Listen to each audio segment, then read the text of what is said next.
Unspoken Issues. All right, ladies and gentlemen, welcome to the Unspoken Issues podcast. That's right. School's out for summer, baby. And it's time to discuss the Punisher Summer Special. Number one, coming straight from 1991. I'm 13, just turned 13. And I somehow got my hands on this book, but I don't have it in my collection. I don't know how I got this book, and I'll talk about that here in a few, because I had a really strange deja vu, incorrect recollection moment. Did you get it at Bombs R Us? I might have. I might have. You're either going to get this comic book or I'm going to get a barbed wire shooter. Please. I'll get the comic book. Show me. I want to see the projectile barbed wire. I want to see that. That's a thing, right? That's got to be a thing, right? I believe that is a real thing. I know that I'm Dean Compton. Hey, it's Dean over there. There's Darry. He's up there listening to us just blabber on. Go ahead. Jabbering. But I know that the Bombs R Us stuff is real. They really have conventions for spooks and special ops and stuff. Wow. Well, yeah, that's for area denial, which is a couple words that I never put together, and they make complete sense when you're looking at a projectile barbed wire weapon. Like, repel borders. You're like, what does that mean? Oh, got it. Yeah. I figured it out. Okay, Dean. Hey, I could figure out why you want to talk the Punisher Summer Special, but maybe the audience can't. Why don't you tell them? What are you talking about? Welcome, new listeners, by the way, if you don't know why he wants to read the Punisher Summer Special. I thought that one of the things about the Punisher is we talk about the Punisher being overexposed in the early 90s. And yeah, the Punisher's my favorite guy. We're going to talk about the Punisher a lot. And he honestly is an important character from the start to the end of the 90s, albeit in different ways, partly for the boom, partly for the crash, partly for stuff that's cool, partly for stuff that's cruel. Just depends on where you are in the timeline or your opinion on gun-toting vigilantes, I reckon. But we talk about overexposure of the Punisher, which was true, but it's normally pointed out in guest star appearances. That's normally the metric that people utilize. But there were just a lot of Punisher books that were just Punisher books.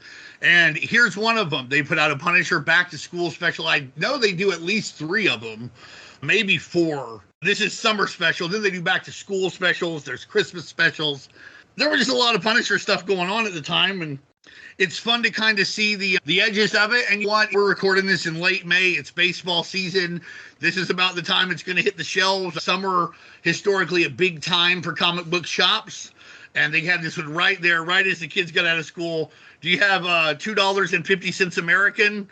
Boy, do we have some sordid tales of vigilante violence for you.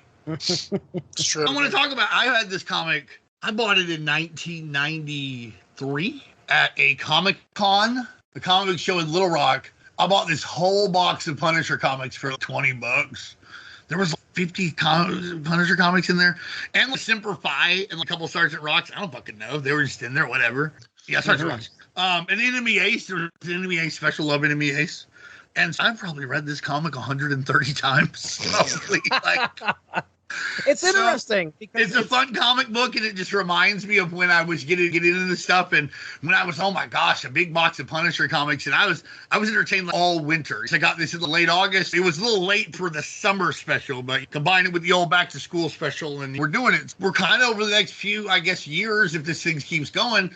We'll just do these in their time. We'll do the summer special now, back to school special in August, and a Christmas special around then, and we'll kill 2 birds, 1 stone. We'll talk about the Punisher, and we'll kind of be keeping up with where things were headed in real time as far as the character goes, and also art trends and writing trends and stuff. I think those are all the reasons.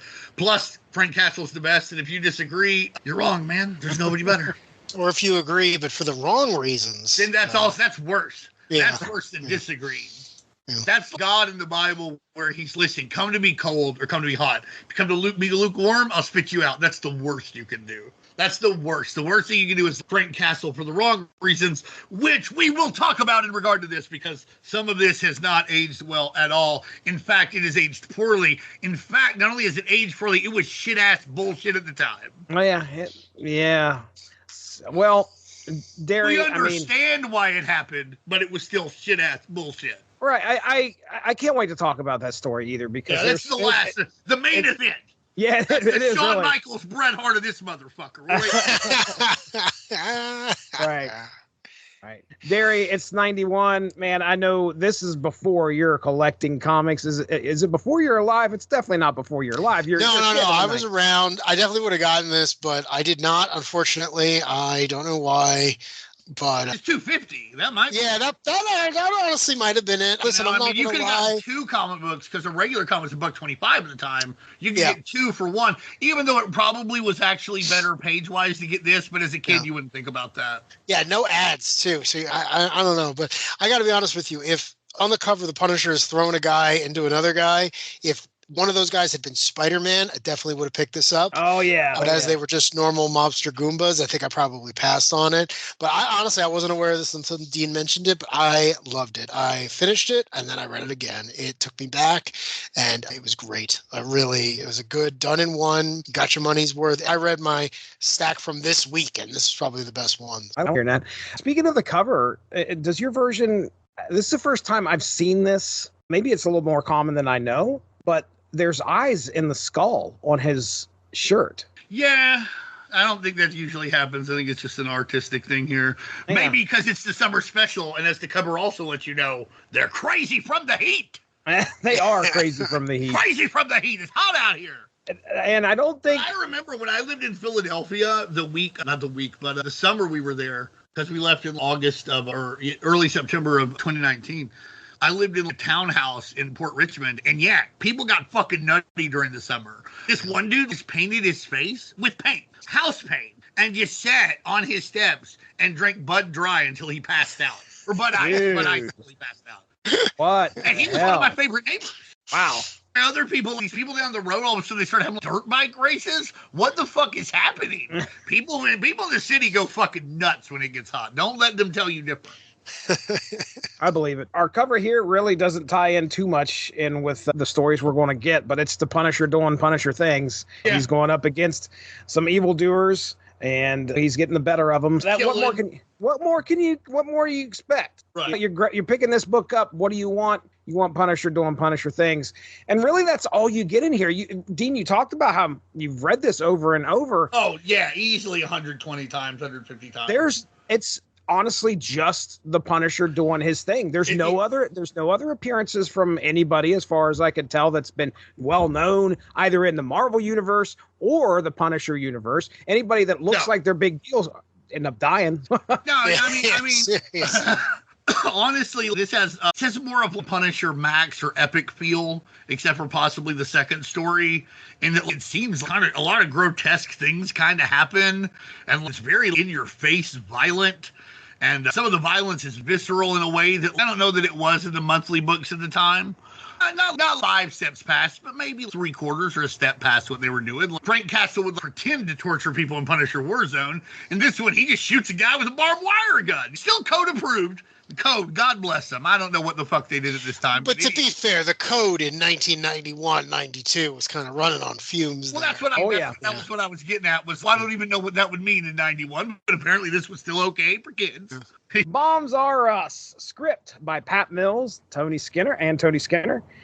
Val Merrick on the pencils, Armando Gill on inks, Pat Brousseau on letters, and Ed Lazzolari on colors. All right, here we go. In the shadowy, I wouldn't call it shadowy. Seemed was out there, right there in the middle of the day, bright as day. Corners of the covert and international security exhibition, a gathering of clandestine minds and high-powered weaponry. Frank Castle, the Punisher, prowls with purpose. As he navigates through the maze of deadly gadgets and covert technology, his sharp eyes caught sight of an old, frenemy. These guys seem like they go back to the war, I guess. Yeah, it looks like they were in Vietnam together. Colonel Desaad, right? Colonel? Colonel Desaad. Colonel Desaad, one of the best names. Colonel Desaad, a man whose name was synonymous with torture and cruelty. Desaad, with his chilling demeanor, was clearly up to no good. Frank's instincts screamed at him to follow, and for 4 days he shadowed the Colonel's every move. The tension snapped the taut wire when Desaad's gang hit a bank. Amid the chaos, Desaad's sadistic streak surfaced as he menaced a female customer, slicing through her hair with a wicked grin. The robbery was cut short by a hasty retreat and the Punisher clinging to the van's roof. A high-speed chase ensued, leading to an electrifying confrontation, literally.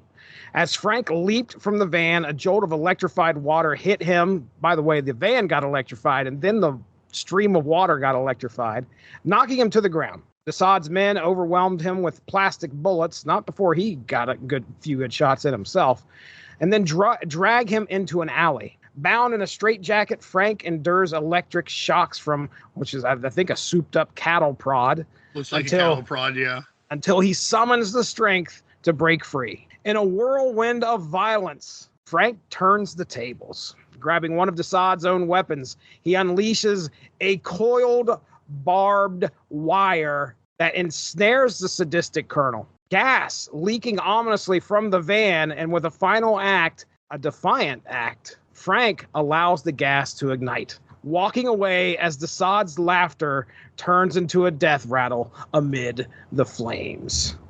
And there you go, ladies and gentlemen. Bombs are us. Darry, you're first, buddy. Listen, I know you frequent all the gun shows. All the gun shows. Every gun show. This is beyond a gun show, though. Yeah. I love this guy, Colonel Desaad. I love the name, right, from the Marquis Desaad. I love the whole thing. I love that he shows up to the gun convention dressed like that.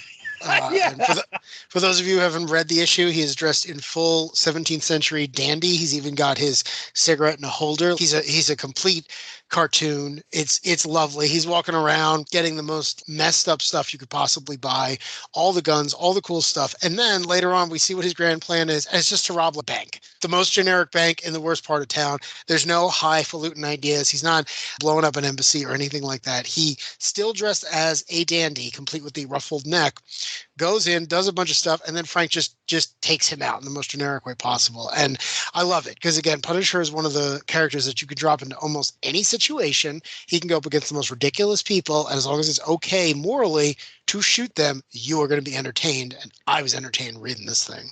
Sure. Dean, I got Punisher Armory vibes just a little bit because of all this cool weaponry. It's not a breakdown we get in the Armory, but there's you could just see the Punisher going through this and picking out some of the cool things. Not only we open this thing up with him talking about how he's targeting some criminal who ate a microchip something or other, and then this rocket tracks it to the guy. It's barium bomb. Barium bomb, that's what it was. BMB.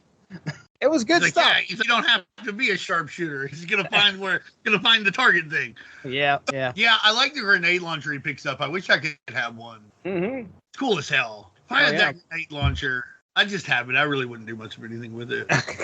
I just have it. I'd be just like, hey, I got this grenade launcher. I got the grenade. I'd load it when somebody showed up and they were supposed to be here. I'm like, hey, I got this grenade. I'll shoot you with this grenade.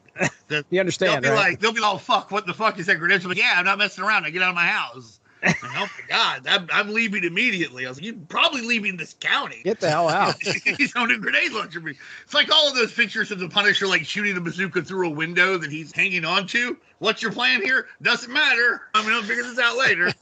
I also like the part where Colonel Desaad points out that rubber bullets are actually really dangerous. During the George Floyd protests, a reporter got their eye put out with one, and people are, get killed with one. Like, it's a euphemism. They want you to think that these things are safe, that these pacification efforts are, that's what we usually call them, like, oh, we're trying to help. And they're actually pretty much just as deadly as the others, just only sometimes. Good on them for pointing that out. Punisher, the old dislocate my shoulders so that I can get out of a straitjacket trick. Make fingers my lethal weapon. No big deal. That's right. That's right. And yeah, it's very brutal. He leaves him to die in an exploding pool of gas, which we think that's what he deserves. And it's fun to see Castle just constantly tell this guy, just shut the fuck up, because he's into this beauty of pain, and Punisher's like, I'm just trying to kill people, bro. I'm trying to kill criminals. There's nothing great about this. There's no grand design. One of them will get me one day. He's like, you see my art? Yeah, he's gonna shoot you with a barbed wire projector. I love it when Punisher 2, he goes up against all these people who are him, but a different path. We always say the great tragedy of Frank Castle isn't that he he had to do all of this once he was put in a particular position, that he lost everything. It's that, as far as he was concerned, his family saved him, right? He had a very dark time during the military, during his war, during everything else. And then he comes home and he gets married and he has a family, and he's as dedicated to them as anyone has ever been. And then when he loses them, the excuse goes away and he reverts to the one thing he's always been very good at. And I love seeing him face someone else who walked that path. Assad embraces violence for the sake of violence. And if he ever had a family or whatever else, they didn't change him. They didn't make him want to strive for normalcy or strive for something that would allow him to continue. He's just out here shooting people, just dealing out violence, just getting off on that. I always think that's very interesting for Frank to go up against someone like that and say, no, I'm not you. And I know that I'm not you. And I know the reasons that I'm not you. Here is some barbed wire to the face. But, it helps show you why the Punisher is unique. He's not just this one note guy. He doesn't just shoot people. There's a reason he does it. And that reason is constantly being reinforced by those he does shoot. Mm-hmm. It's even worse than him just shooting people because he's actively engaged in weird psyops against the general population. This lady, this was 1991, she actually had to go to the bank for everything. She's probably just trying to get some pennies rolled or something, like she had too many dimes. And that's what you did then. You went there and had it done. Why would you take this out on her? Why are you fucking with her? If you're going to fuck with somebody who deserves it. That's what Frank Castle's like. So I appreciate that a lot. But that's the thing. It's even worse than if this guy was just like a regular psycho. He's extra. He could be a Batman villain. That's how extra this guy is. The other standout moment for me in this story is the banana peel, where the guy, Assad yells, "The banana peel," and out comes frictionless confetti, which is low friction plastic confetti used for area denial. That's right. Area denial. Yeah. Yeah. Well, he had his own battle van. That's got to be something. I would have rather seen if that guy had a battle van. They should have had a battle van battle. I don't know if we've ever seen a really cool battle van battle where Punisher drives his van against somebody else's super van. That'd been the shit, man. That'd been awesome. All right. Okay. Well, next up. Remember on the Spider-Man cartoon when he can command the battle van with his voice? Yes, I do. That's pretty cool. Yes, I do. Nice. They need to make a Marvel Legends of that Punisher. Yeah, with headband. Yeah, with the headband and the non-lethal force. Because that's what they say on it. It's like, he's not like the other vigilantes. He uses lethal force. I love it. Oh, man. All right. Cross Purposes. Script by Peter David. Some might have heard of that guy. This other guy, breakdowns by Mark Tex Teixeira on breakdowns, Michael Baer on finishes, Phil Felix on letters, and friend of the show, Gregory Wright on colors. Good old Greg, man. Shout out. Yes, sir. Yeah. Right. In a dimly lit restaurant. Because it looks badass. All of it looks badass here. It's the best. It's probably the best drawn and colored of all four stories. 100%. In a dimly lit restaurant, mobster Simon Bartlett sat with his entourage and his son Joel. What a fucking non-mobster name. Joel. Joel and what is it? Bartlett. Joel Bartlett. Is it what is he? What is he in the Dixie Mafia? What the fuck? Yeah, I was gonna say it's hard to do some Italian ties to that, but all right, whatever. Unbeknownst to them, Frank Castle, aka the Punisher, lurked in the shadows, poised to deliver his brand of justice. As far as shadows go, he was sitting at the table about 3 tables away. But nobody knew who this guy was. Well, not just yet. As Simon berated his son over business failures, Frank silently readied his weapon. But fate intervened in the form of a drive-by rocket attack. The explosion rocked the restaurant, killing Simon and leaving Frank pinned under debris. In a surprising twist, Joel, the son of his intended target, pulled Frank from the wreckage and offered him shelter. Conflicted, Frank followed Joel home. The family welcomed Joel with open arms, and later Joel and Frank shared a tense conversation. Suspicion lingered as Frank questioned Joel's convenient absence during the bombing. He had to go to the bathroom. Joel insisted he was different. You gotta go. Right, right. Hey, listen, just because a bomb's going off outside doesn't mean that you don't need to drop a bomb somewhere else. Anyway. I'm just saying. One doesn't have anything to do with the other. I don't know if we saw a panel where the rocket actually hit the restaurant. It might have actually been Joel that blew the restaurant up. No, I mean, we see those guys, and they're, here's our insurance policy. Ba, ba, ba, ba, ba, ba, ba, ba, ba, with an Uzi. They don't like these. Yes, sir. Joel insisted he was different from his father and wouldn't abandon Frank to die. Their exchange was cut short by Lonnie, a hulking bodyguard who actually survived the blast as well, who burst into the room. A brutal fight ensued, ending like with the absorbing boy. Yeah, he did. Yeah. A brutal fight ensued, ending with Frank driving a broken bottle into Lonnie's face. With his family cowering nearby, Joel stood ready to face death for his father's sins and his own. But the Punisher showed uncharacteristic mercy, firing warning shots around Joel and leaving him with a grim ultimatum: change or die.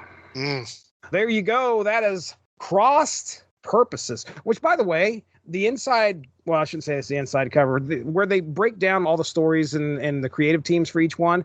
Every single one of those Punisher emblems are going to be one of my profile picks here. Did you see? How about that inside cover? Yeah.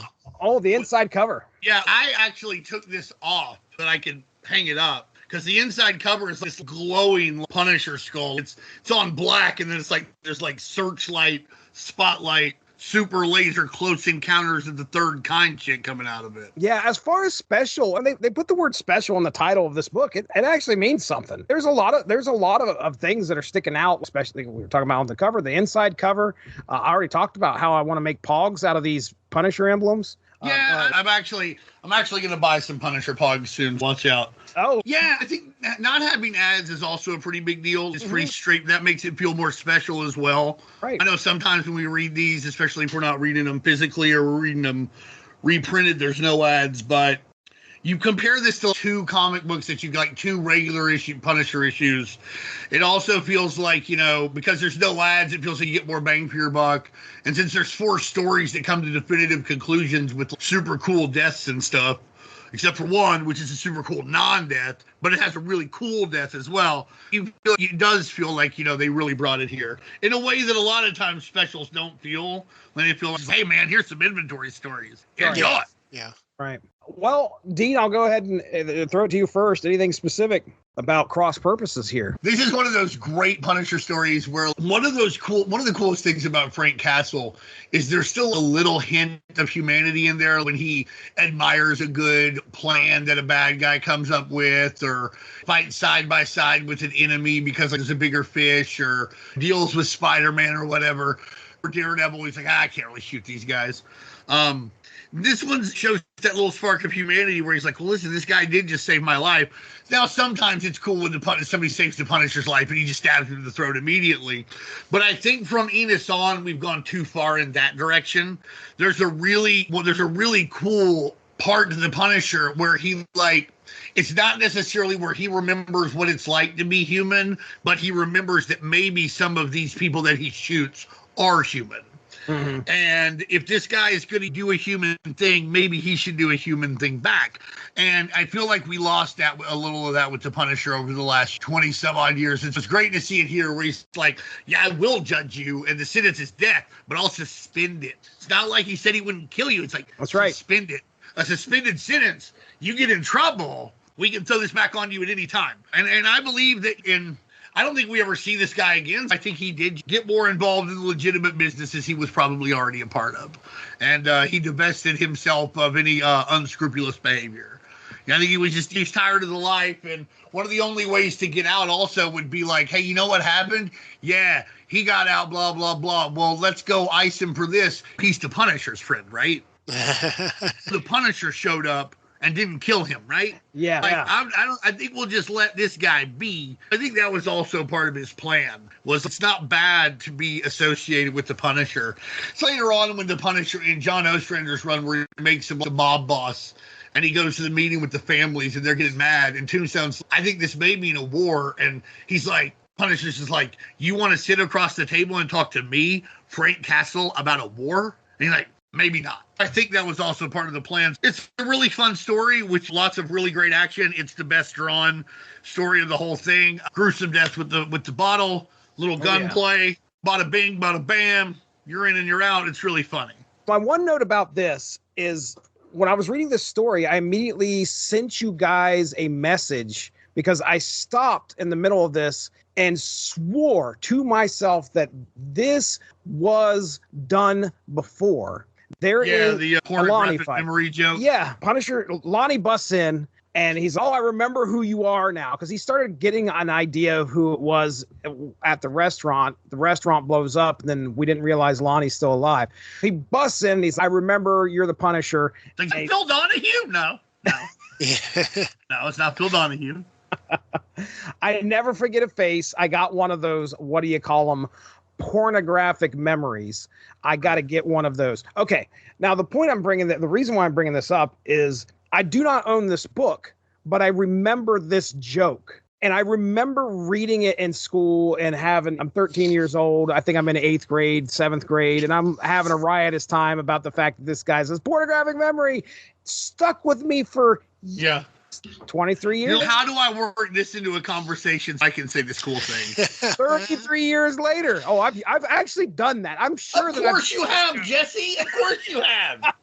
I bet you were like, you're like, oh, hey, man, that's Impact. I got one of them, what do you call them? Pornographic. That's from Cyberforce number 22. Probably what happened. Oh, man. That's Ripclaw right there. I thought this was a panel that happened in Circle of Blood, the original miniseries, and couldn't find it. Immediately went over there and started looking, and I could not find this. Did it happen in Cyblade Origins? Now I could get those confused. You never know. I don't know. I was asking. But anyway, that was my one moment where somehow I remember this joke. I don't own the comic, and that's usually kind of rare, which means someone had this comic in my 7th grade class and shared it with me, and I read it, and it stuck with me ever since then. God bless whoever that is. Yeah. It's funny because myself, I can only remember 3 or 4 people in school that read comics. Everybody else was definitely not talking to me about comics, I'll tell you that much. There were 10 or 11 of us in 7th grade who read comics, although most of us would fall off pretty quickly. And I remember we started a comic book club. We met at lunch and talked about comic books, but all they ever wanted to talk about was the death of Superman. They never wanted to talk about anything else. And it was 3 months after the death of Superman, and I was like, I just quit. You left? I left. I quit. I was the president. I quit. Wow. I was like, I can't deal with this anymore. I was like, this is months of just, oh man, Superman, Doomsday. I'm like, hey, are you guys ready to do this Ghost Rider? Oh, fuck, Superman, Doomsday. Valiant books are pretty hot, right? Oh, my God, man, Superman, Doomsday. I'm like, hey, have you heard about the Venom Black cover? It's apparently really rare. Beautiful for a friend, bro. You ever hear of that? Like, what the fuck is going on here? Well, glad you found some friends in 90s comics with the Unspoken Decade. I can tell you. Seriously. I can tell you that. Taking a look to see when Teixeira's what his early work was, because this is 91. He been around. Ghost Rider around this time. Yeah, that's what I was thinking. Oh man, what did he do some work for Megaton? What is Megaton? It's where Gary Carlson published it. It had Savage Dragon was in it. It was yeah. I remember that book now. Okay. Mark Teixeira might have been one of the people on that. I just got the archives of it. It's really fun to read. Especially, it's got a couple of Youngblood house ads in it, and for stuff that didn't come out, but some very, very interesting things. In a different world, we might be talking about things in a much different way. One of the things he says is he was trying to do this big anthology book, and he's like, in hindsight, I should have, like, me and Eric Larson just should have done a book about one thing. He's like, he was much better than a lot of. I'm trying to juggle 8 stories to publish one book, and he thought it was going to have variation, but in hindsight, he's like, we should have just done a book. Yeah, Tex's earliest work here, according to Mike's Amazing World of Comics, was actually 10 years earlier. Yeah, Jesse and him going steady. Yeah. I just see the covers and how he signs them, brother. Okay, that's all. right. Oh, Tex. Okay. But yeah, 81. That's Mr. T to you, Darry. Yeah, seriously. Yeah, that was in 81. He was penciling Ghosts from DC Comics. Yeah, that's right. It sucks. No, it's pretty good stuff. I love that shit. Masters of the Universe 1, 2, 3, 5, 6, 7. For DC or Star? That was for DC. Okay. DC Comics. And then, have you guys ever heard of Hex from 85? I was about to say. Oh, yeah. Hex on Hex. Yep. Hex on Hex.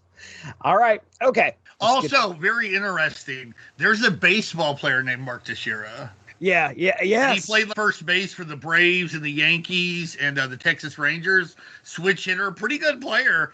I don't know if he's going to be the Hall of Fame. Probably make the Hall of Very Good. Literally the only reason I know how to actually pronounce his name now.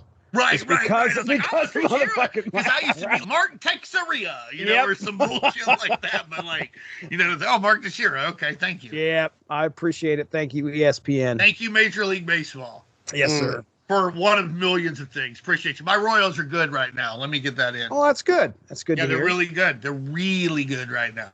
Nice. They might not be later. Are you a Cleveland fan, Jesse? You like the Guardians? I pay attention half-heartedly, but they're really good right now too. That's good. The Yankees are good too. All right. If we get to the playoffs, we'll have to have a bet. I'm down. I'm down. All right, next up, Independence Day. My goodness, there are some fun names. Dan Slott on the script. Ike Harris on pencils. Jimmy Palmiotti on inks.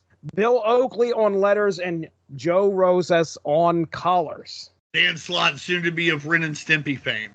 Yeah. Oh, that's right. Oh my goodness. I have a full episode I recorded on the Earthworm Jim series that Dan Slott did, and I think it was only 3 issues. Earthworm Jim. I don't know if you guys ever played that when he was a kid, but I never did, but I'm aware of it. Yeah, it's some irreverent humor. In the ruins of a condemned waste disposal site, Detective Mack was on a relentless hunt. His prey, the notorious, at least he's got a flyer at the police office, murderer Ray Hammond, who skulked. A murderer's name if I've ever heard one. I agree. Who skulks in the shadows. Mack's gun roared, but fate played a cruel trick as a bullet struck a pipeline spewing, corrosive waste. It was bad. And whatever it was, it's a waste disposal place. It got on his face and it rocketed right on there, right into his eyes. Blinded and vulnerable, Mack felt the cold sting of a knife as Ray slashed his back. Overhead, though, the Punisher watched. A silent guardian angel. Frank's presence startled Ray. Don't bring Angel Punisher into this. Uh-oh. Angel Punisher, unless we were specifically talking about that. Hot take, not as bad as people say. I hear you. Worse. Oh, it would be perfectly fine if it just wasn't about the Punisher. That's it. It would be perfectly fine comics. There's no dumb ideas or anything dumber than anything. It just doesn't make sense for the Punisher. Frank's presence as he jumps down startles Ray, who flees in terror. He's big guy, then all of a sudden he sees the skull and he drops the knife and he takes off. Mack, though, collapses. I think his words were, "Don't let him get away," and then just passes out. Exhaustion overtaking him. Days later, as Mack returns to his precinct, a package awaits him. As he opens it, he realizes that it is a severed finger.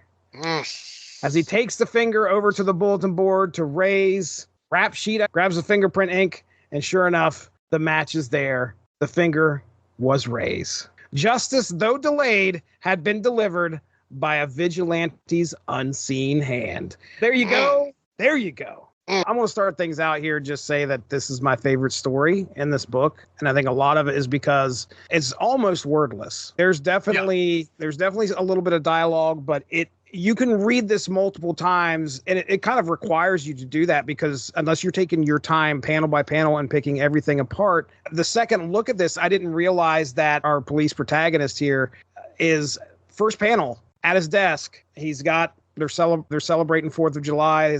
All of his coworkers are out there looking at the fireworks while he's grabbing a picture, which I assume is his wife. And there's a little black piece of cloth at the top.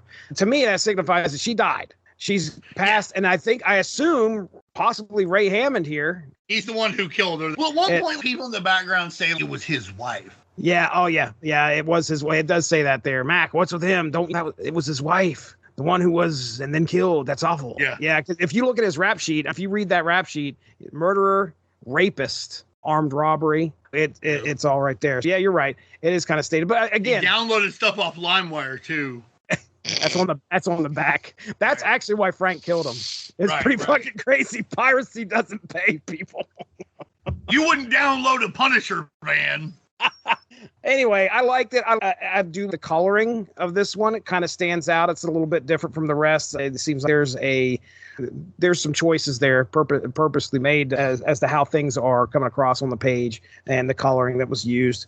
It was good. I mean, it was, there wasn't much to it. It's not like, you're getting into, you understand everything. Punisher's just there. He just happens to be there, and he watches this guy go after this criminal, and he follows up on it, and he fucking makes the criminal pay, and at least we get a happy ending. We don't get to see any of that. We just get to see this guy finally go back to the office and see that this criminal's been taken care of, and he can rest assured the Punisher killed his ass. All right. That's all I have. I like stories where the Punisher is more a force of nature than he is a character.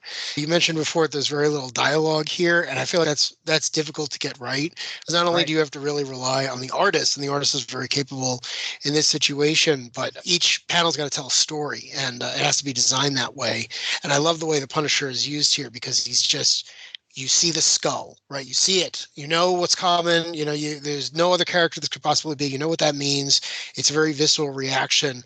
And again, it's Punisher, but it has almost a good, happy ending. People forget, but he used to do weird superhero stuff. It's this is the Punisher's way. It's hyper violent, but the cop gets what the cop's been trying to do for a while. So I really enjoyed this. This whole thing, this entire anthology book is just one story after the next of done in one, doesn't connect to anything else, isn't part of the ongoing, but is a really satisfying reflection of the character and pretty much at his peaks. This was another one where it's just a lot of bad thing to say about this. I think this should be reprinted every year. This is just the quality type of Punisher stories. This could be an episode of his television show or something like this. It's just well done. And it's really a testament to the craft, because we said there's almost no words, and it's one thing when it's a gimmick, but it's another thing where it's I probably didn't even notice it the first time I read it, because it's good at what it does, and you get through it and you get to the end and you're like, oh, that was a great story, and it was, oh shit, there was almost no dialogue.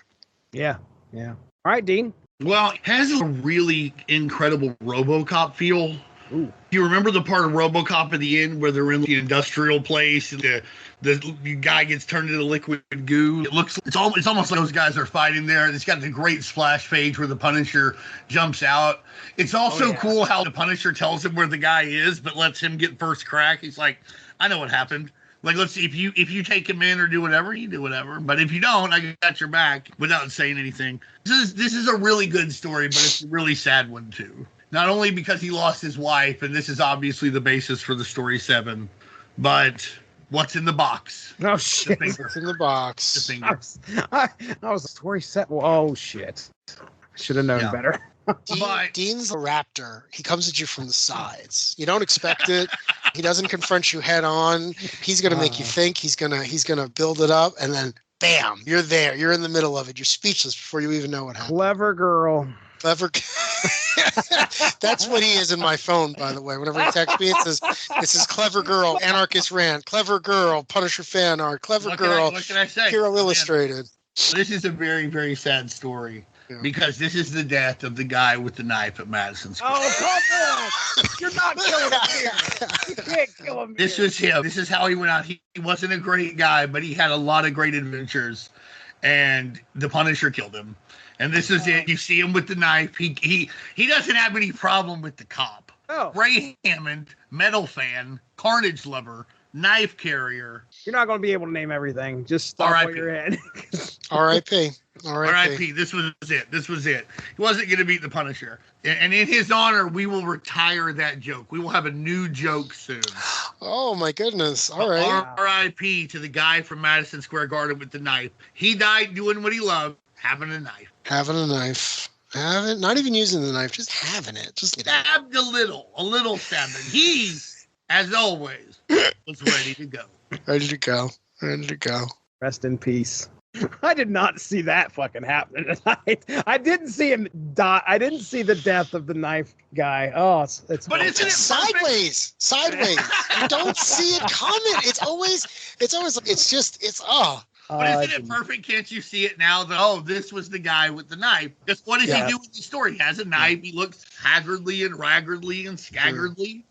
And that's how you want to go out, right? You want to be taken out by a top tier. You don't want to. Yeah, Captain Ultra didn't take this guy to jail. Shooting Star didn't deal with him, right? Living Lightning didn't electrocute him. That would have been great. Could you imagine if Living Lightning was? I accidentally electrocuted a guy once because I didn't realize he was carrying a giant metal knife, and I had to hide the body and hope no one noticed. That would actually be great. Well, yeah. Especially if the Punisher helped. He's like, yeah, who cares? He was a bad guy. I got this. Yeah, got it. Don't worry about it. So you killed him. Yeah. Yes, I know. I was there. Great. I was about to. Yeah. Now I'll get home half an hour earlier, and I just signed up for an A-Team DVD deal. They just sent me disc 1. One of the things I love about the Punisher, and I love almost everything about the character, is his caption boxes, his internal monologues are amazing, because many characters, Batman will be going over the story and everything else, or Spider-Man's woe is me, and Superman's, why can't y'all just get along? And Punisher is just like, I got to buy bullets. And I got to buy different bullets, and Microchip better have ordered those bullets. And it's not a reflection on that he doesn't have an internal monologue. It's that he's not conflicted in the same way the other characters are. It's I have a code. It is strict, and it is Old Testament, and it comes from my Catholic upbringing and my years of military experience. And if you break that, I'm going to murder you, and I'm going to sleep fine this evening. No questions asked. Even if I've never met you before, if you did something bad, that's that. And one of the things this story does really well is, again, it doesn't even give you that much because you don't need it. The character has gotten to the point where he can just show up, he can be a force for nature, and he can move on. Dean mentioned before, a lot of these stories resemble the later Punisher Max book, and he's absolutely right, because that's what those books did well. So that book ran forever. And one of the reasons was you didn't spend a lot of time with Frank. You did when you needed to, if there was something that affected him personally. But for the most part, it was, here is an awful, awful person that you want to see die in the worst way possible. And then by the end of the story, they do die in the worst way possible. It's just like, it's cathartic and it's wonderful. And there's a precursor here of you're seeing all these people being like, all right, I can do anything as long as the Punisher kills a guy. How can I make that interesting? And there's a reason Punisher's one of the top 10 most successful Marvel characters of all time. And he just is by any metric. It's who really tops him. I also like in his internal monologue that he does what drag queens call reading. He's always, I'm at this heavy metal concert. They say if it's too loud, you're too old. Just call me Methuselah. He reads guys for filth. He'll be there's Big Lonnie. Thinks that muscle makes him bad. He's got a lot of it. Bad won't stop a bullet. Boom, just like thought he was the smartest guy in the room. Now he's the smartest corpse in the room. Yeah, exactly. We're going to get into the main event. Oh, you ain't kidding. The main event. Yeah. All right. The pain event. All right. So this next story, the fourth and final story that we're going to get into here, is titled Wish Granted. And first off, Will Murray wrote the script. And I just want to give you a really quick Mike's Amazing World of Comics bio for Will Murray. Unless, Dean, this Will Murray right off the top of your head? I know he's co-created Squirrel Girl, and he did a lot of work with pulps. He wrote Destroyer. He wrote some stuff. He wrote Doc Savage, or he wrote something about Doc Savage. He's been around a lot, though. He's written everybody from Superman to Spider-Man 2 in dribs and drabs. I'm trying to find a justification as to what we're going to get in this story in his history, and there's not really one. No. There's not really one. It's sad now because this story is like so Islamophobic, but it's hard to describe the patriotic fervor of 1990 and 1991. And I remember, and it's weird to say, and I could almost tear up talking about it, but I remember the first night we dropped bombs on Baghdad, and Peter Arnett and it was Bernard King or something reporting for CNN from the hotel, and we're watching them drop these bombs. We ordered pizza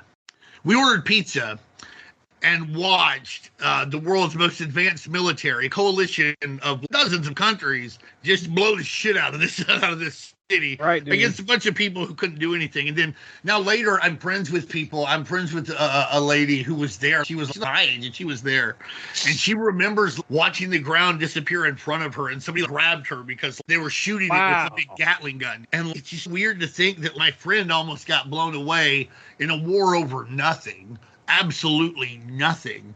Yeah. And we ordered pizza and watched it on TV. Yeah, it's crazy. And it's kind of emblematic of everything that's wrong with the world. I can't argue there.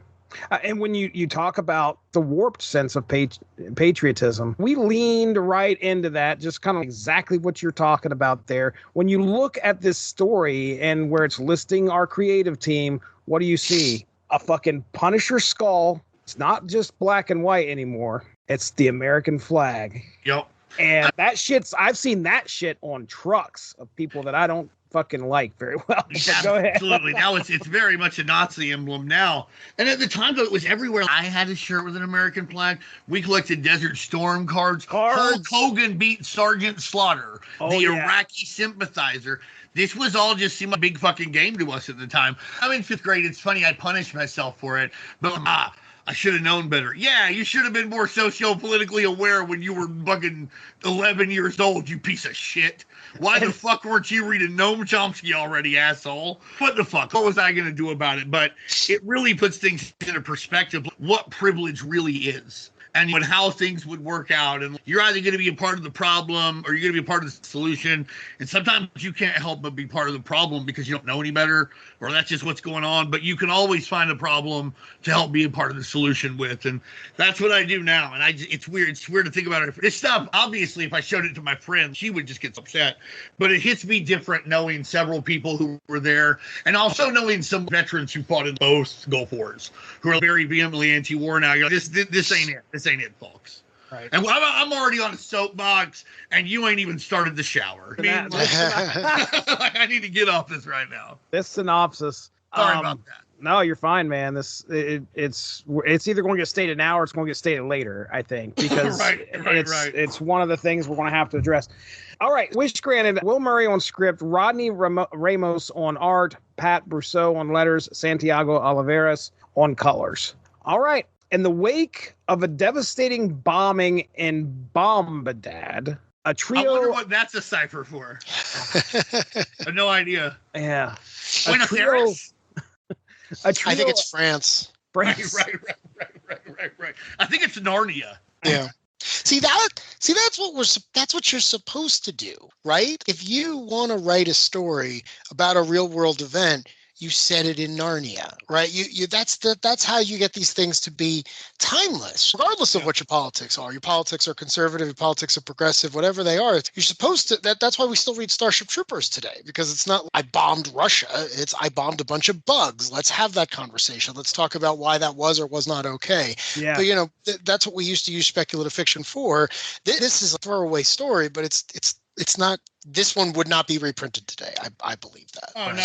I mean, you really, it shouldn't be. There's very little here. But, you have to make it an official place, or you have to be really talented, like John Ostrander on Suicide Squad, and point out that this is, even if Iraq is engaged in terrorism, it's not as cut and dry as it can be made out to be. But this story... It was never going to do that. It was never intended to do that. This is masturbatory material for right-wing Islamophobes, and that's what it is. And a lot of those people are Punisher fans, and I've faced that a long time. Go on with the synopsis. Let me just start running the water. I put the soapbox. It's funny because I spelled it exactly as it was in the comic, and Google Docs decided that no, you misspelled Iraqi. And put that in here. Yeah. We have a trio of irate terrorists. Right. These people from Bombadad irate. Rafiq, Shabouf, and Abdul plot their revenge. Their target, the heart of American innocence and Darry's vacation plans. Been there, cannot wait to go back. I'm pumped. The Wizzyland theme park on Flag Day, nonetheless. The most national of national holidays. Yeah. It's awful. Have you when I was a kid, I remember when I was 5, I was like, hell yeah, Flag Day is coming up. I saw that on the fucking calendar. I could read. As it turns out, Flag Day, not really a thing. No one gives a shit. No one does. All these people who are like, you stand up and you put your hand on your heart for the flag and all this Pledge of Allegiance stuff, ain't none of them celebrating Flag Day. Where the fuck are they on the day for the flag that they claim to revere so goddamn much? I'll tell you where they are. Wizzyland. Wizzyland. Probably. Armed and determined, they set off on their deadly mission, hoping to exploit what they saw as lax American laws. Lily-livered, I think, was a word that they used. Their paranoia led them to attack. They're on the bus, and they think the feds are following them. All right. And at the back of the bus, they decide to unload. This is a charter bus, correct? This is filled with people who are going to Wissyland. It's like one of the buses what run you down the coast, down the shore or whatever, right? There you go. They go to the back of the bus and think that they're being followed by federal agents and unload their weapons into this van. And it turns out, oh my goodness, it's actually a Federal Express van. Federal Express. Yeah. These. Oh gosh. It's really their fault for tying themselves to the imperialist American pigs, right? Undeterred. I'm just kidding. R.I.P. that driver. Yeah. The guy from Madison Square Garden with the knife's brother, actually. Is a Oh, wow. Wow. The one that actually had a full-time job and was straight. Yeah. He was doing okay for himself. Yeah. But he had bought some Colonial Penn life insurance. Things will be fine. I wasn't ready for this much death today. You were reading a fucking Punisher comic, son. What are you talking about? You weren't ready All for bets this are much off. death. Jesus Christ. All the Punisher does is kill people. It's you went to the Cheesecake Factory and you weren't ready to see all the cheesecake. What are you talking about? I had a heart attack. Walked into a Cheesecake Factory and had a heart attack with all the cheesecakes that I just saw. Didn't eat any. All Can't right. believe these are here. What the fuck? No one told me this. All right. Undeterred, they reached Wissyland where their assault began in earnest. Amid the chaos, they gunned down innocents and a security guard, not to mention Marvin. I love how you just assume the security guard's a piece of shit. They gunned down some innocents and the security guard and Marvin the Mouse. Those guys were felons, okay? Punisher might have shot them. Who knows? I think that's why he was there in the first place. Right. This That's just accidentally happened. There's got to be some fucking reason for him to go to Wissyland. That's what I'm thinking. The least complaint about this story is why was the Punisher going there anyway?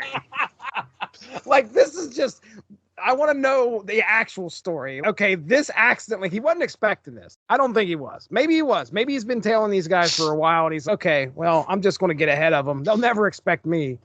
How great would it have been, though, if it had turned out that someone who was dressed up as Mickey or whatever was the Punisher's target when he, in his off hours, he was just a rampant park stabber or something like that. No one could figure it out. And Frank's like, I have to kill Mickey Mouse. And the whole, what the original plan was for the story was he was going around trying to knock out all the characters and eventually he has to shoot one of them. That would have been a great premise. Right. He needs to throw one of them from Cinderella's castle, too. Yeah, exactly. Exactly. Please do. Innocents and a security guard spreading terror with every bullet. All right. But amidst the screaming civilians and blaring sirens, Frank Castle was there. The Punisher's eyes burned with righteous fury as he faced the terrorists. Desperate and deluded, Shaboof taunted Frank, begging for death and proclaiming it their greatest wish. With a grim resolve, Frank granted their wish. His bullets found their marks, ending their rampage, and as the smoke cleared, his final words echoed in silence. Wish granted. Wish granted. All right, Dean, I got to give you the floor, man. This is, gosh, as you almost want to look at this and go, okay, it's parody, or they're trying, but you know for a fact that they're taking the shots at these people because of their culture and religion, culture, etc. And people who made the mistake of being victims of a war that probably had nothing to do with it. Here's the thing, right off the top, a lot of these things aren't true, where they're intimating that Iraq had all these terrorist cells around the world. They didn't. And I know it's fake, but and that's what they'll say. That's what they'll say to get out of everything. But there's a thing called symbolic interactionism, and you're associating this imagery with those actions. And you don't have to. You can be like, well, it's fake. But if you do it for fake, people can correlate that with legitimate activity. They're like, well, they have all these fucking terror cells around the world. Is that an argument to never make fiction? Fuck no. I'm not stupid. But it is an argument to be careful what you intimate in regard to real life events. Yeah, I know a guy named Abdul, and then you're immediately going to be like, look at this idiot. And it's... Yeah, that's the other thing. They treat these folks like they're very stupid. It's wild how just they're infantilized almost. The Punisher's in this thing for 14 seconds. This whole thing, it seemed to be just mean-spirited. Look how Islamophobic we can be in one story to an audience that at this time won't really call us out on it in a way that even at that time you probably couldn't have been as Islamophobic in even Captain America or Batman. There was still some going on, but you would hear a little about it. This audience isn't going to care as much. Even me at the time, it's just weird to think. I used to think this was the coolest fucking shit. Look at these idiots. Blah, blah, blah. That's how they are. They worship death. They want to die. Blah, blah, blah at the time. And now I read it and I'm just like, oh, you poor young man. You just you thought you knew so much. You didn't know anything. And as George Harrison said, too, the more I learn, the less I know. So the more I figure out about anything, the more I figure out. There's so much to figure out. But one thing I'm glad I figured out was that this is just a hateful story. And there's not really much here that's good about it. What do you learn? What am I supposed to get out of this? Again, there might be a story that you can tell about Islamic terrorists who are going to attack Wissyland or what the fuck ever and get something out of it. I said John Ostrander was able to do this a few times in Suicide Squad. Around a time when the Iran-Contra affair was going on, it's not like this was any less controversial. And I'm not saying there was no Islamophobia or no problematic elements of that, but you could see people with clearly defined motives, clearly defined characterization, clearly defined plans. Not just, here come the Three Stooges, but this time they're from Baghdad. What the fuck even is this? It's weird.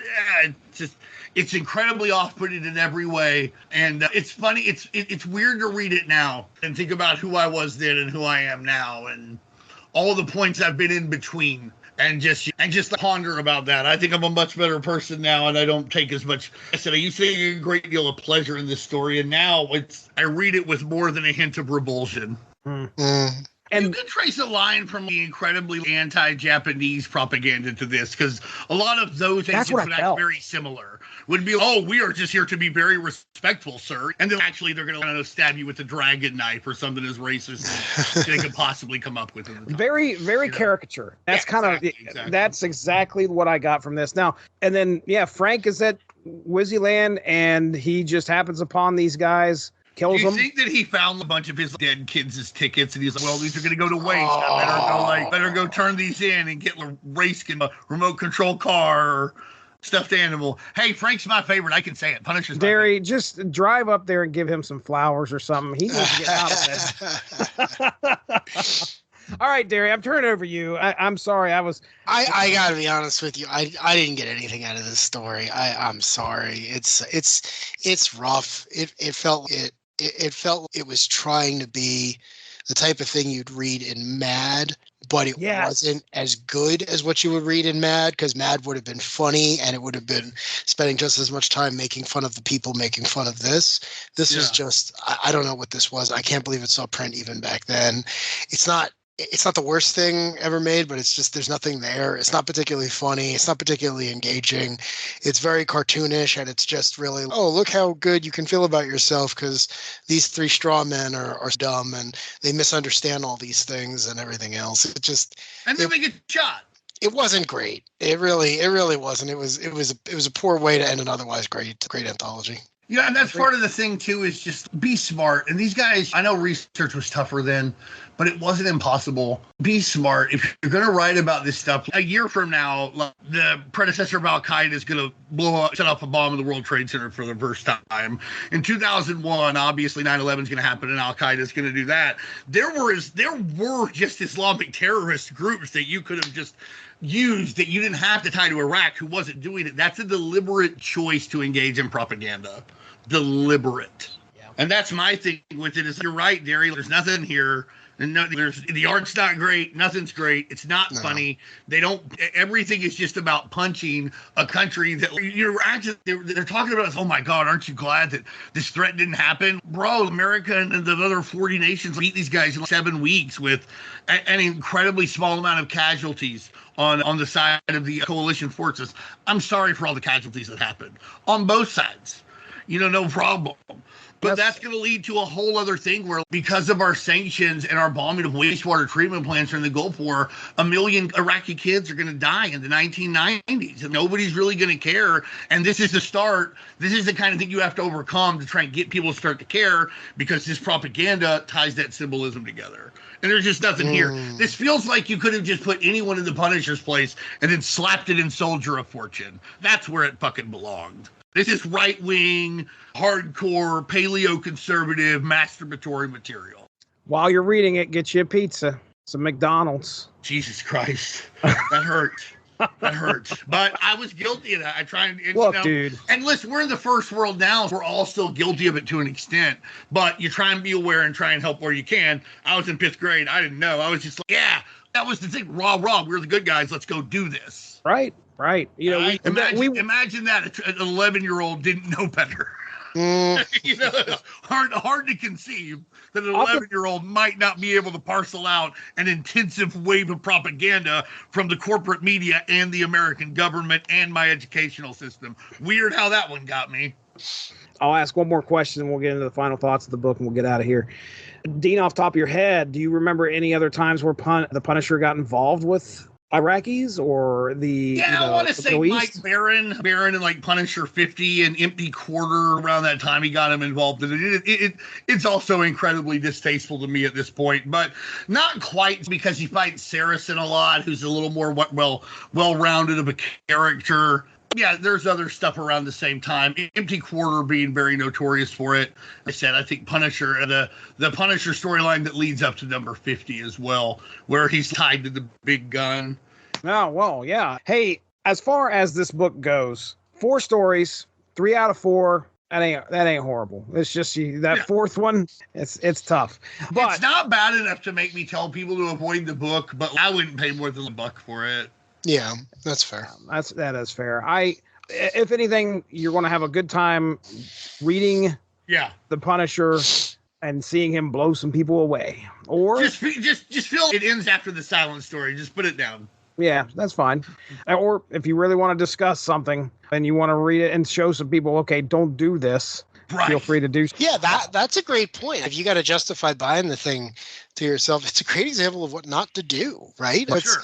I'm not one of the people who says, hey, this old stuff is very bad because of some intentionality. But here, this was intentional. This is not the Monster Society of Evil. This is not someone just doing what everyone else was doing. This is intentional. This is a weird product of its time. Yeah, but I'm really surprised that this even got through an editor. Yeah, it's about as subtle as an ICBM. Yeah, it's really strange. And maybe it's just because it came out in that specific window, but it's just, even when I was reading it, I was like, how? Why would you do this?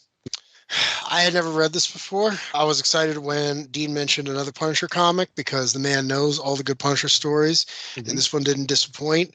If it had been back in the day and this was one of the things you get because the school year is ending, this would have been great because you get a lot of done in ones. You don't have to worry about the next thing. What the man's done, you get to see him. The art was really good. You get some great writers again, Dan Slott, Peter David, Pat Mills. These are names that are still relevant today. Right. That little story is weird, but again, it's at the end. It doesn't take away from the quality of the other ones. It's not like everyone's like, oh, hey, it's not like the other caricature characters show up in the other stories or anything like that. It's just it's its own thing at the end. Cover's great. The inside cover's great. It's a nice, good comic. Dean said if you see it for $1, get it, and I agree. Anything else to add there, Dean? No, not at all. It's the first 3 stories are a fun read. You get to see Punisher in his prime. You get to see several different aspects of the Punisher, and he uses a barbed wire shooter thing. Yeah, I would buy it for $1. I'd buy that for $1. Right. Go back to the RoboCop reference. I would just the last story, read at your own peril. Yeah. We read it for you. Right. Yeah. All right. Good deal, guys. Let's go ahead and get into plugs. Dean Combe, tell them about the UnspokenDecade.com. All right. Well, the UnspokenDecade.com has a lot of great articles, some podcasts up there. Come over to our Facebook page where we keep growing and growing. And 22,000 followers now. We're having a lot of fun over there. And if you're interested in the Punisher Summer Special or any other comics, contact Matthew Price sbcomics.com down in Norman, Oklahoma. He's always got something cooking. There's a little special coming up soon, and I'm sure if you have the Punisher summer special, if he's got it, he's willing to sell it to you. The $2 million for any issue of Supreme deal still on. If you want any issue of Supreme and you're willing to pay $2 million for it, he'll find it for you. But also willing to sell you any kind of normal comic as well, for a normal price. We just need to start going. Call them up and ask them about the Supreme special, and then he's got to fit the rest of that on his end. He'd be like, oh yeah, $2 million for it. That would not be good for business. I don't think so. No. All right. Hey. Recently, this past Monday, when as we're recording here, it was me, Evan, and Chris Armstrong got together and talked about Image Comics Teenage Mutant Ninja Turtles number 4. Cyborg Donatello, ladies and gentlemen. That's right. He's hanging out. The whole Teenage Mutant Ninja Turtles are hanging out there over in Image Comics, which was, oh my goodness, Highbrow. Highbrow was Larson's. Yeah. All right. Now, I don't think it was Highbrow when we were in issue number 4, but shortly after that it becomes. Anyway, it came in under the Larson umbrella, though, whatever appellation you're applying to it. There you go. You got to apply the appellation. I do. I do frequently, as a matter of fact. But yeah, don't make fun of me, and I don't know why. I'm not making fun of anyone. You kidding me? I love these phrases. No one uses phrases that anymore. I'm fucking excited when I get to hear you talk. You have a love for language. You have a zest for it. Zest. Well, thanks. Yes. And then upcoming here on the Source Material Comics podcast, TMNT number 4, by the way, was Unspoken Issues this past Monday. Upcoming on Source Material, Lois Lane. We're still going at it, Darry. What do you think of that? It's the second. Man, listen, there's masochism, and then there's you reading that Greg Rucka book. There's different levels. It really is. Would you rather read a Greg Rucka book, or would you rather read this Flag Day story again? Oh, I'll take Greg. You know what? You're asking Darry. I shouldn't say that. There are a lot of creators that I out and out hate for a variety of reasons. Greg Rucka's not one of them. He's not a bad person. There's so many times where he gets announced or he has written a book for a character I like or concept I like or premise that I like. I'm like, oh man, that's really good. I cannot wait to put my money towards that, get it, read it in the thing. And almost always, 3 out of 4 times, this was not good. This was not good. Now I'm angry because I was looking forward to this and I wanted to get it and I read it. And I think I could do better. I don't think he's a bad writer. I'm not trying to say that. There's just that thing. There's just that thing, and he just for me he just doesn't have it. And Lois is one of those ideas where I was finally, this woman's getting her own book. She's one of the earliest characters in superhero fiction. She was from Action Comics number 1. She should have an ongoing book. She had one that ran for 10 years, and then he writes it. And it's just like, oh God, now we're not going to get another one for another 10 years. Honest to goodness, I think all it was almost a vehicle to kind of explain shit that happened in the multiverse and how people are realizing their false memories. That's kind of what we get at the end of this thing. But anyway, yeah, you can hear Godspeed. Mark Radulich is not a fan of shit like that. So it was kind of fun to talk to him a little bit about it. He had his gripes about it as well. But yeah, you can check that out. That was this past Monday. And then, hey, myself, I got to guest on a TV party tonight here on with the Radulich and Broadcasting people on X-Men 97. That's Dean Compton. I'm Jesse Starcher. Over there's Darry. We're out of here. Thanks for joining us. Have a good one. Bye-bye. Bye-bye. Bye. Thanks for joining us. Unspoken Issues is part of the UnspokenDecade.com, the home for 90s comics, blogs, and podcasts. Unspoken Issues also has a Facebook group you can join if you are interested. Just search the Unspoken Issues podcast and request to join. All of this would not be possible without W2Mnet.com, so make sure to seek them out for more podcasts. If you enjoyed what you heard today, please feel free to share, and we look forward to entertaining you again soon.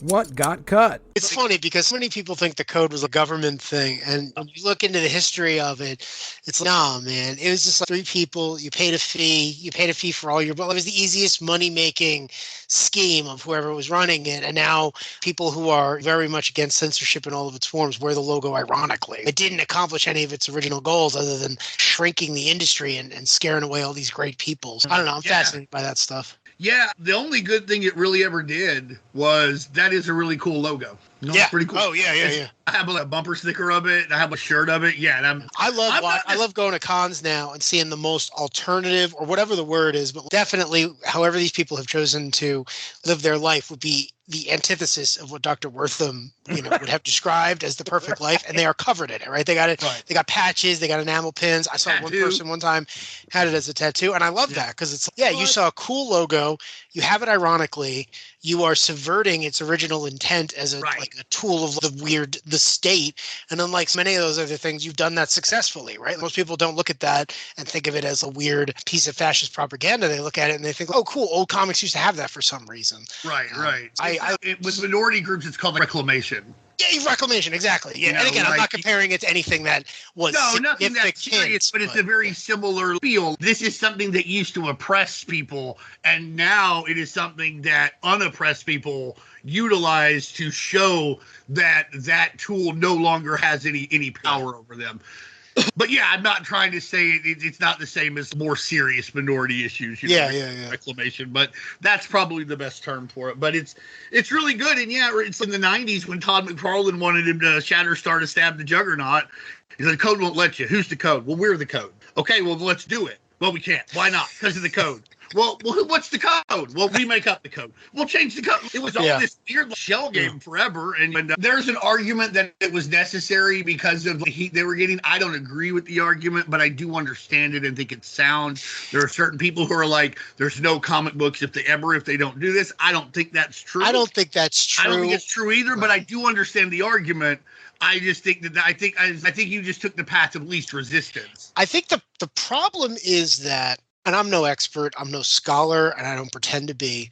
I think the truth of the matter is that in the mid to late 50s, the industry saw a chance to survive, right? The code was founded by 3 or 4 of the biggest money backers of this nonsense. Yeah. That's who paid to set this crap up. All the big wigs except Dell. Yeah, exactly. And Dell was like, we don't need you. We don't need it. We're selling 2 million fucking copies of Bill Scrooge. Who are you guys? Like, we don't care. We don't sell your stupid cowboy comics. Dell comics are good comics. Yeah. I think it would have been rough for a while, but I think it would have gotten better faster, because I think the problem with a logo that is you put a barrier to entry on new talent. Agreed. And I think I love Jack Kirby, I love Steve Ditko, I love all those guys, but a lot of them were holdovers from an earlier generation. We stopped getting new people, and in time we just got a lot of fans, and I do think that hurt us. Significant additions in the 60s. It's like Jim Shooter and Neil Adams. Yeah. That's it. Nobody else. Every other decade, you talk about a lot of people, significant ones, but it certainly held people back. And I think it was primarily to put EC Comics out of business. That's really what it was. Yeah. Primarily to dominate a market, to monopolize a market through, what's the word? It's not a monopoly, oligarchy. They wanted to make it oligarchic. They would run it, and anybody would have to go through their shit to ever get published. And I agree. Even if your fears were legitimate, you could tell when you read this stuff at the time, it was a fad. These people were going to hate rock and roll music in 15 minutes. Yeah. If you had just weathered the fad, and you could have, but it would have taken more people with the moral spine and integrity of Gaines. Nobody else would want to stand up, because it was easier to take the path of least resistance, while at the same time getting rid of competitors who we don't like anyway. Yeah. So, now, listen, a podcast about that, but go on. It's the end result of a tiny off-the-books industry that runs into trouble. And then when it has all this pressure on it, it says, well, wait a second, we have an opportunity here to do something we want to do anyway, which is get rid of the guy that's making us all look bad. And they did that. And Gaines had just enough smarts and just enough money to hold on a little longer than they thought.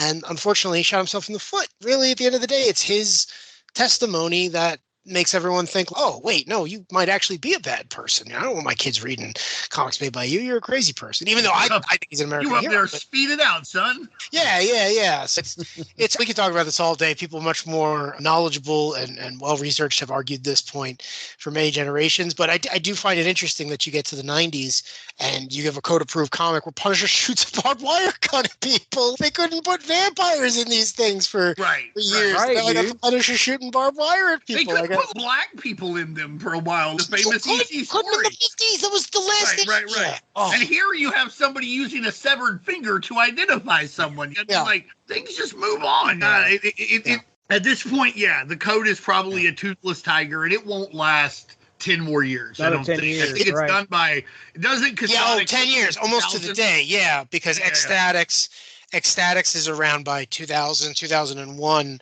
Yeah, no, it's gone. Archie held out for a long time, but again, Archie was a book that was never going to have anything kicked back to them. And I say that with many friends who work at Archie. So. I don't know. Things are getting awfully racy at Pop's Chocolate Shop. Yeah.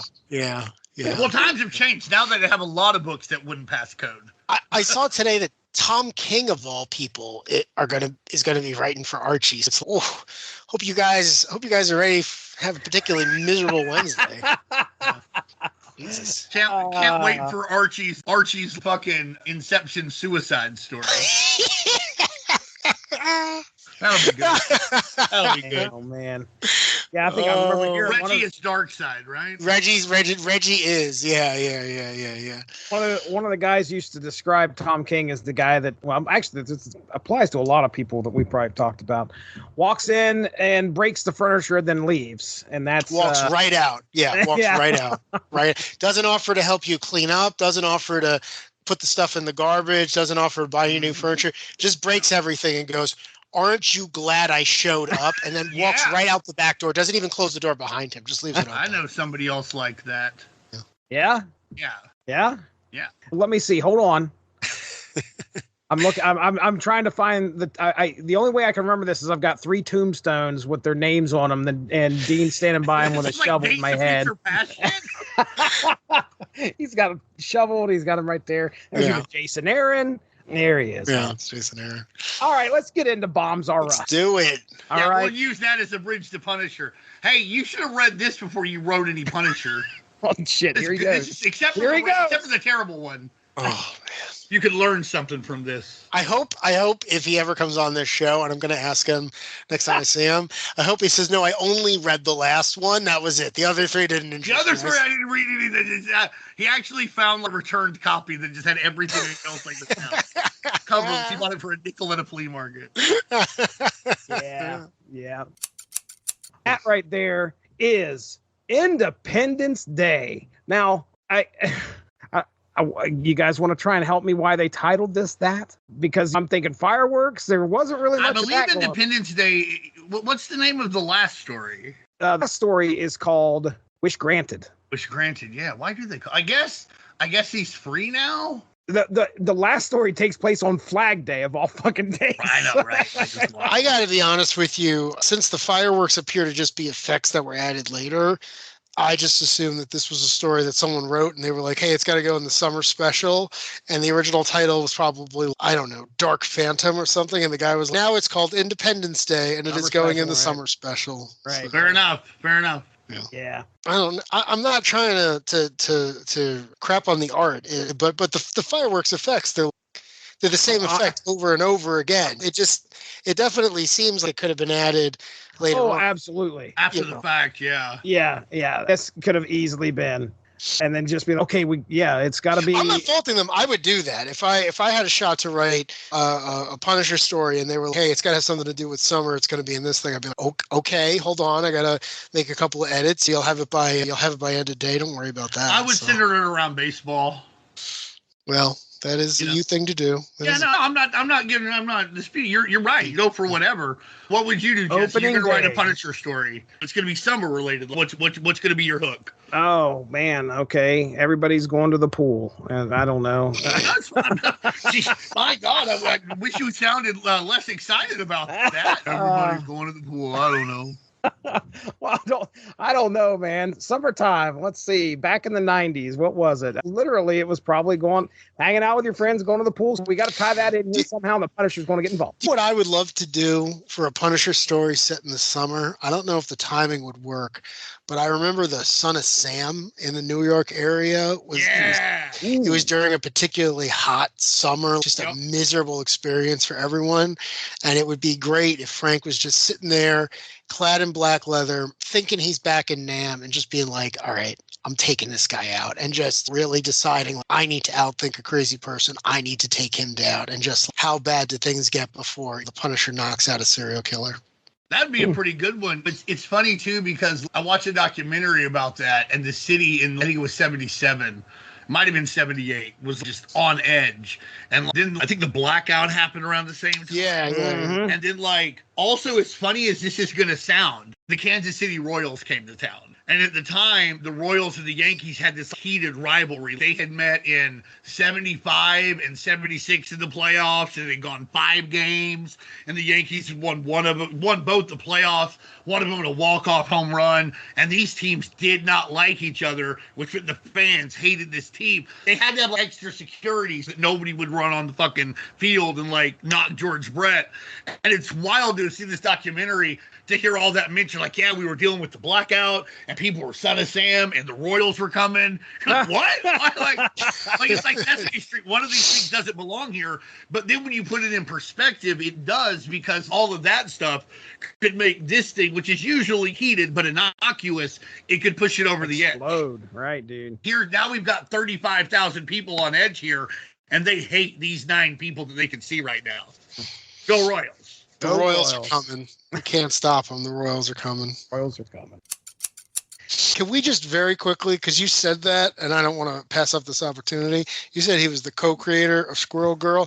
Anyone listening to this who doesn't know who the other co-creator of Squirrel Girl is, because the character is popular in a certain sect of fandom that I wouldn't necessarily think to associate with this, it's Steve Ditko. It's the guy who basically created Spider-Man. The Squirrel Girl is as canon, is as important, is as significant as Spider-Man is, if that's the way you measure these things. And I always get a kick out of that, because Ditko could have done anything in his later years, and they were like, we got a script for Squirrel Girl, and he's like, yep, fine, pass it over. It fit into his thing, because he was very into very rigid good guy, bad guy stuff, and they don't come much purer apart than Squirrel Girl. Yep. And the big difference between Squirrel Girl and Spider-Man is I have the first appearance of Squirrel Girl, and I don't have the first appearance of Spider-Man. Not yet. Not yet. Hold on, I'm saving my pennies. I'll get it in approximately 5319. I'm hoping one day to find a 1.0, a 0.5, just the worst. Does it have all the pages, maybe most of the pages and the cover? I'll take that. I don't want the good one. I don't want a copy that I would feel bad if something happened to it. I want a garbage copy, just so I can have it, just so I can say I own it. Oh yeah. Well, that's doable. There's more than you think in that condition. Yeah. Do you guys know much about the Destroyer? No, isn't right? He like he's a Punisher-like character, I believe. Like, he goes after the mob, right? I don't know everything about him. I just know there was a ton of books, and a buddy of mine was a big fan of the Destroyer, which, by the way, became a movie was based off of this called something Remo Williams. Shit, it had the guy from Tremors. What's his name? Bacon. Not Kevin Bacon. The other guy. The Adventures of Remo, or yeah. Well, anyway. Was it an American Tale, Remo Williams? No, American. Five. There was someone else in Tremors aside from Remo Goes South. There is somebody else other than Reba McEntire was in Tremors, and also this dude who was on. I think the dude on Family Ties was on Tremors. Maybe Michael Gross. Was that him? Was he on Family Ties? Yes. Is that a spin-off of? Yeah, Tremors and Family Ties are in the same universe, but it turns out it's the same universe. It was just inside the globe on St. Elsewhere. So that one I know. That one I get. Fred Ward. He was the other guy from Tremors. He was. Oh, anyway. You broke into the wrong goddamn rec room where they just shoot him with all those guns. It's a great moment. It's arguably the best moment in the history of movies. Just Fred Ward. Shoot this thing with 90 guns. I think Fred Ward played Remo Williams in an adaptation of some of the Destroyer stuff on film, and I remember it's not a very good movie, but I remember the purpose of me bringing this up is my buddy was a huge fan of those books, and one time I came across a cache of them at a yard sale, 1 to 80, and these are fucking tiny little paperback books, and I was like, you want me to buy these things? He's like, yeah, and she was selling them for 50 cents a piece, and I was okay, yeah, I'll take them. He was very, very happy. But anyway, that's There's the Good man, possibility Jesse Starcher, in the good lower man. numbers of those and Mac Bolan, the Executioner, as well. Well, okay, that's Will Murray. It can make the Space Mountain joke too somehow. He catches up to one of them in line. It's like the oldest ride in the park, but it's still got the longest line. Ric Flair, baby. That's the only. Is that a reason, wrestling reference? that's the only reason I know what he's talking about. Oh my Yeah, God. Only I can't. reason. All right. Yes. Is Ric Flair the one who goes woo? That's Yes. why I just went, woo! Oh, there you go. Beautiful. Yeah. Welcome, Darry, to 5 seconds ago. No, I'm telling you, this is how I learn. I'd say every once in a while, wait, I know that. That's wrestling. That's a thing. That's a good That's tag what he team. said as he got older, because he likes to intimate that he has sex with lots of ladies. Ah. So he would say, none of you can be first, but one of you sure can be next. And ladies, Space Mountain may be the oldest ride in the park, but it's still got the longest line. Woo! Okay. All right. And then he probably sexually harassed some flight attendant. Oh well, yeah. We ought to tell Darry.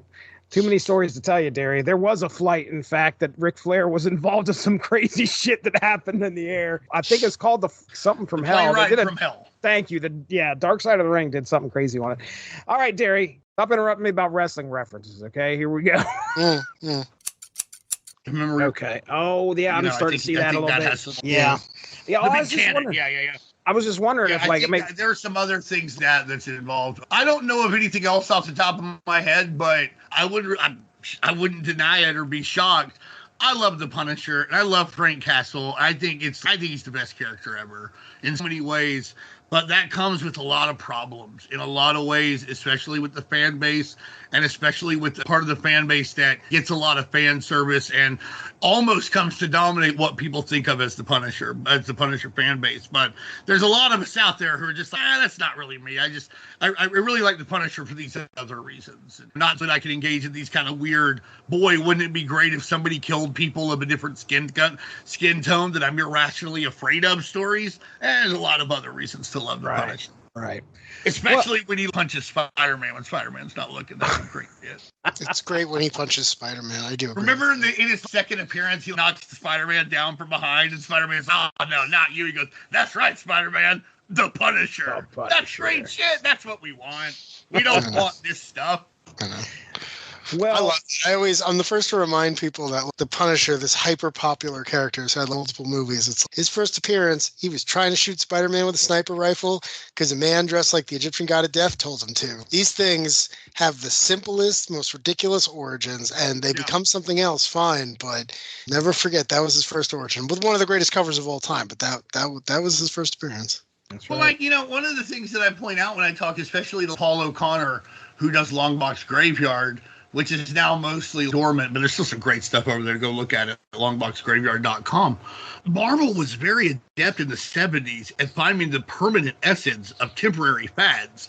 The Punisher's all from that Dirty Harry, Death Wish feeling, the crime rising. Power Man, Luke Cage is obviously out of blaxploitation film. Iron Fist is strictly pretty much combining the Amazing Man origin with what people were watching in the Kung Fu exploitation films, the Bruce Lee films of the time. And these are all characters that are now 40 years old, and they're household names now in a way that they weren't then. And Marvel was able to do that, and that's incredibly impressive. DC can't sniff anything like that at the same time. In fact, by the time DC jumped on a fad, I believe Diddy O'Neill said, he's like, you knew it was over. As soon as we got our Kung Fu guy, we knew Kung Fu was done. Yeah. And that's fascinating because none of the rest of it lasted, but those guys did. The thing about that is you're right, but it's important to remember too that all those characters you just named, they were not afraid to say, well, this isn't working. What do you got, right? Luke Cage and Iron Fist are okay on their own, right? He's a weird white martial artist, and he's a weird blaxploitation character, but they really lasted. They really became something else when someone was, both your books suck, just put them together, right? And then it was that buddy comedy thing of them dealing with 70s New York in the most ridiculous way. And the same for Punishers. Once they realized, oh, this guy's great. He's obviously not going to kill the Spider-Man, but he could crimes at 100% or whatever it is, right? So Right, exactly. let's let him do that. I think that's something Marvel's always been very good at. It's saying, well, I like that idea. I don't know 100% why, but I don't want to let that go away, and let's try something else with them, right? If you look at the first wave of Marvel characters in the 60s, the Marvel characters, they go through some reinvention, right? Daredevil and Iron Man and the Hulk. The Hulk more so than anybody else, probably. Yeah, they don't arrive fully formed. And that's Marvel's roots as being just like one guy, right? Martin Goodman says, hey, Stan Lee, as long as the comics keep making me money, do whatever you want. I don't care. And that's just him being like, I like that design. Bring that back, right? Oh, who was that? Oh, the Human Torch? Bring him back. No, make him a kid. I don't care. It's that thing of let's not be afraid to change stuff. It's like, I didn't really like those Cap stories in the 50s. Just forget them. Who cares? Skip over it. We're killing his kid sidekick. We're bringing back the Red Skull. Steve Englehart will deal with that later. Right. But my point is that guys like Englehart and Thomas and the other ones, they're fans, right? When they got on the book, they were like, man, I really wish those stories could be canon in some way. And I like Billy Burnside. I think those are good stories that you can tell now in the modern era about Captain America in the 50s and what he means. But at the time, Stan and his collaborators were just like, no, let's go with what works. And you see that continuing into the Bronze Age. And the 5-year cycle that existed. Yeah. Ghost Rider too. Right? Those came out in 54, 55. Fantastic Four 61. There's nobody who bought those is reading these now. Who gives a fuck? No. I think the other thing that the characters, Iron Man or Iron Fist, Punisher, Luke Cage, Black Cat, even to an extent, if you want, Misty Knight, they get to exist in a shared universe. And that really helps too, where all of a sudden Power Man can meet the X-Men and you have this really weird, interesting dynamic back and forth. Which one is going to be the fish out of water? Who knows? I'm reading this Iron Fist epic collection. He's fought the Wrecking Crew. It's bad fucking ass. But that's something that if you're making kung fu movies or blaxploitation movies, that you really can't do that, obviously, especially at the time. That helped extract permanent essence as well, because they can interact with heavy hitters, Spider-Man, the Hulk, put Luke Cage in the Fantastic Four, etc. That's off topic, but we're going back to our final thoughts now. Mr. Starcher.